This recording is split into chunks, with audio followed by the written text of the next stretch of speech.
Welcome into Conversations with Paul Brown. We are in the basement of Mike Cannon's house in Anderson. Wall to wall, floor to ceiling, toys of every description on the planet. We're going to talk toys with Mike Cannon. Growing up, I'm number 11 of 12 children. And if we got a gift at Christmas, other than oranges and things like this, we got one little toy. And the first thing I would do with those, because I wanted to be cool, was lower the back end of it, because that was the deal back in the 50s. And so I destroyed those toys, and they're all history. And so we never really, as a family, had any toys. And when I got to be an adult and could afford to buy a toy, I went overboard. School actually was fun, because we got cotton picking days back in those days. Explain that. And cotton picking days were in the fall when cotton came in. We got to get out and take a couple of days off or 3 days from school to pick cotton. And we actually did that. And that's the way we made money to buy our clothes that we would wear to school for the rest of the year. You're a senior at Seneca High School, and college is a goal you had. What was the process you and your folks went through to decide where you would go? The process really was, what can we afford? Actually, I wound up going to Forest College here in Anderson, and Senator Marshall Parker was so nice to me. Everybody has a hero in life, and he's one of my heroes in life. And he paid my way through college, and I worked for him, and he would let me pay him back interest-free when I could. You graduated from Forest College. I did 2 years, an accounting degree. And landing your first job as an accountant was where? Was with Liberty Life Insurance over in Greenville. Their corporate office is over there, and that's where I met my wife, Brenda. She worked there as well. I called down to the HR department and said, "Do you have the phone number for Brenda Adams?" I said, "Yeah, no problem."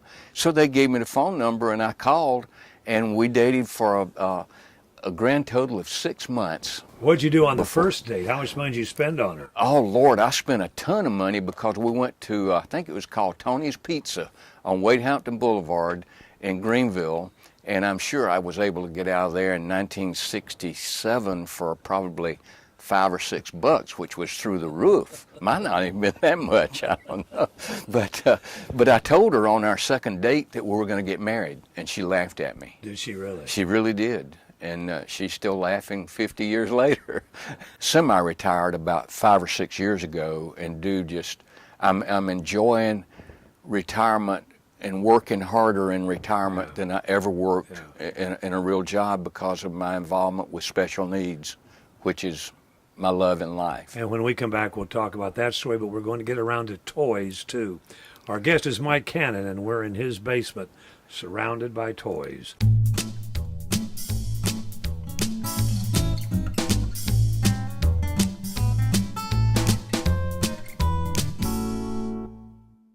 Before we went to break, Mike, you were talking about why our special population is special to you and Brenda. Right. Tell our audience why that is.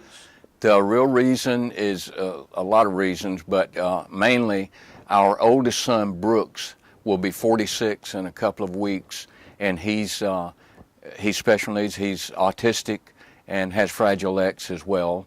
Which is what? Fragile X is you have an X and a Y chromosome. Your wife would have 2 X chromosomes. So if you or I have Fragile X, we are going to be mentally handicapped to some extent, because we don't have that other X chromosome to fill the place of. Whereas a female can be Fragile X or carrier of Fragile X and be just brilliant, because that other strong X chromosome overrides the weaker, and they can be very intelligent. And then our youngest son, Ross, who still lives with us, is 29 years old, and he exhibits more of the Fragile X than the autistic side of the spectrum.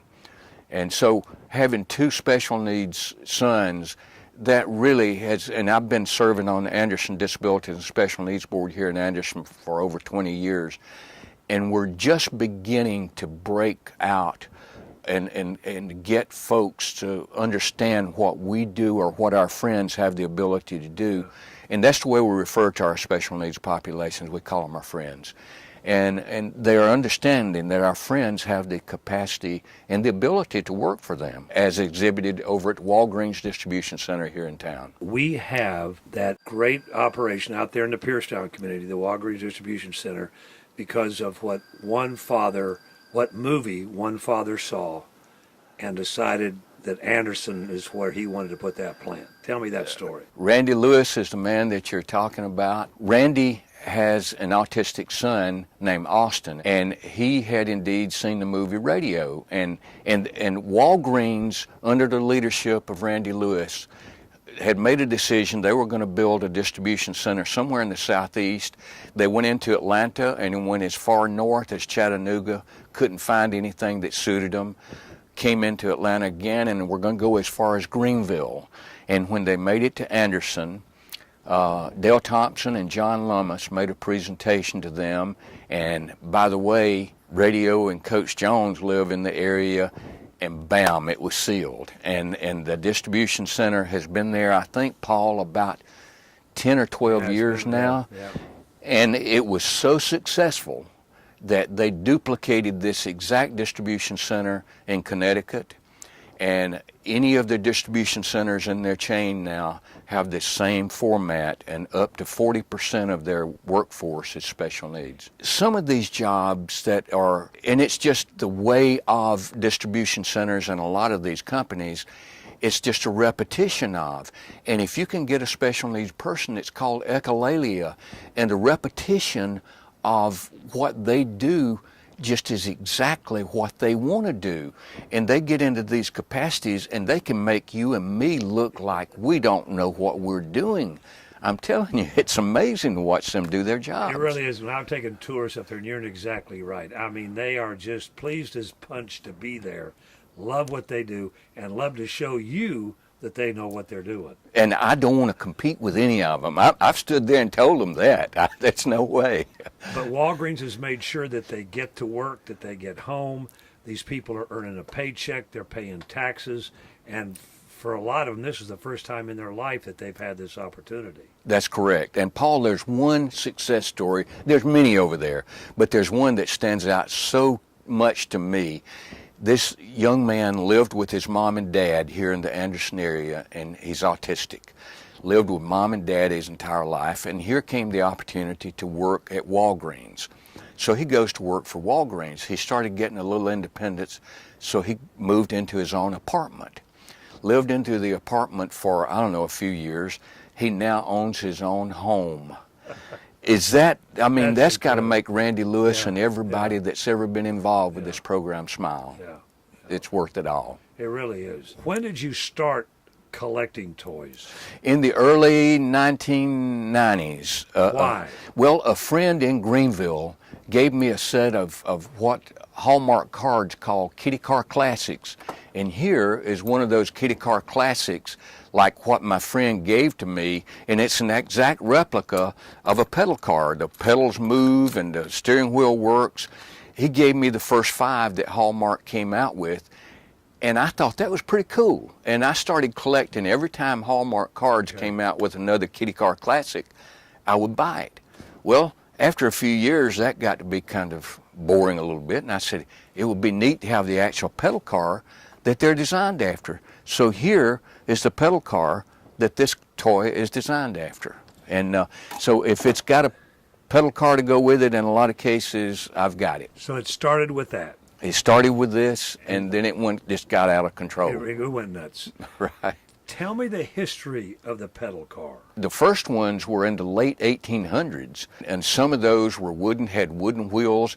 The one right beside you has metal wheels to it down here. It's a little delivery wagon that has metal wheels. The car manufacturers early on said it would be really neat to have something designed after our cars. We've got an Auburn up here that was made in Auburn, up in Auburn, Ohio, or Indiana, up in that area, but they were named after the cars that they were designed after.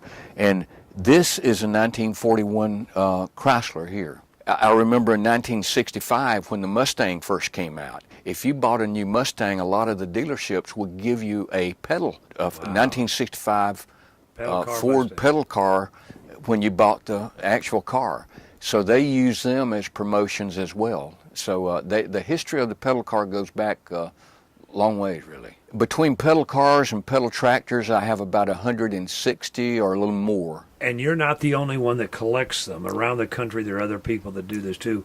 In the hierarchy of the pedal car collecting world, where do you fit? I would imagine, Paul, I would be in the top 20 probably somewhere. I mean, we have the pedal car show up in Pigeon Forge every May, and folks from all over the United States come there, and there's some heavy-duty collectors up there. Tell me how it would work if you were in the mountains going on a trip and you happened to run into a rusty-looking pedal car in somebody's front yard. And you would stop and give me the story of what could happen to that little pedal car. In the 1990s, I got up one Wednesday morning and I was going to go to the Pickens Jockey Lot. Everybody that's watching this has been to Pickens before. Flea market. Yeah. Pickens Flea Market. And I was on my way out Highway 178 going to Pickens, and out of the corner of my eye, just probably 5 miles after I crossed over Interstate 85, out of the corner of my eye, I saw this object. So I wheeled around and came back, and it was a 1965 Ford Mustang pedal car that was sitting out there, and it had some surface rust on it, but nothing eaten through, because my guy that restores said, I won't restore anything that's where it's eaten through. If it's a piece of junk starting out, it will end up as a piece of junk. So I bought that car for $100, gave it to my buddy that restored him, and it just so happened that there was a Hallmark Kitty Car Classic Ford Mustang that they had just come out with.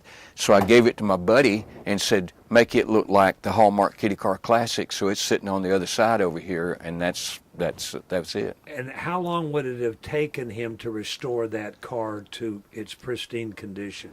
It took him, because he was back in the 90s, he was really working a lot because the pedal car business in the 90s was through the roof. And it took him probably about a month or so to get it from, bead blasted and all that. And the paint, he's told me that the paint that they use on these cars is more expensive than what you have on your actual car. Is it It's really? very expensive paint, and that's why it gets such a good sheen to it. Yeah. Are there parts even available to fix them? There's a guy in St. Louis, Portel Restorations, and he sells those parts as well. So any kind of part that you can imagine for a pedal car, and where they're made, Paul, is a good question. I'm not sure if there's a facility. I doubt there's a facility in the States, but I would imagine over in Korea or someplace like that, they have that manufacture these parts still today. If you were to place a number on how many are here, what would be a ballpark figure? Well, oh my goodness. In the press steel trucks, literally thousands of press steel trucks, die-cast toys into the thousands, and like I said, I've got about 160 or so of the pedal cars and pedal tractors, and then I've got a few that are made specifically by this father-son team up in Tennessee, and they are the best. Ed and Ken Kovacs, they make beautiful product. And they make these from scratch. The bulk of them, the front end of them might be the front end of a real toy truck that was out a few years ago, but from the front end back, they make everything that you would see on these toys. Texaco, what else? We've got a Pepsi truck. This is a one-of-a-kind Pepsi truck sitting here. There's not another one, and then around the corner from this, I have the sister, which is a Coca-Cola truck, and it's the only one that's ever been made. And the fire truck above you there, I don't think there's another one of those in existence either. So the father-son team of Ed and Ken Kovacs in Tennessee, they are absolutely the best. My hope is that we can have a museum and put these toys in a museum so we can share them with the general public, because every person who sees these has the same response at you when you come in, Paul, is this is unbelievable, and it's fun, and it just recalls memories of your youth.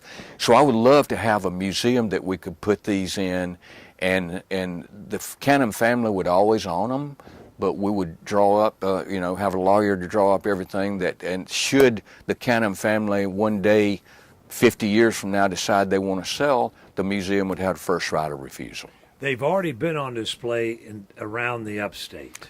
They have been. About 3 years ago, they were on display at the Lunny House Museum up in Seneca for about a year, and at the open house for that, they had 4 times as many people come to that open house as they've ever had for any other open house there. We've had them at the Art Center. I worked there with a couple of different displays at the Art Center, plus the museum.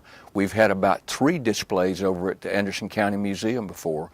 And even on the Father's Day weekend car shows that they have downtown, I've worked with the fire department and had some of my fire trucks on display there.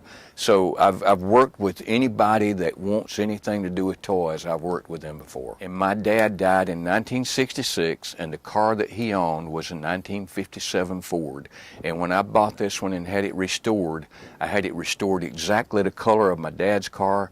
The license plate on it, Dad was born in 1905. The license plate on it is SC for Sam Cannon 1905, the year he was born. Oh, he'd love to see that. Oh, I would write it up to him and show it to him.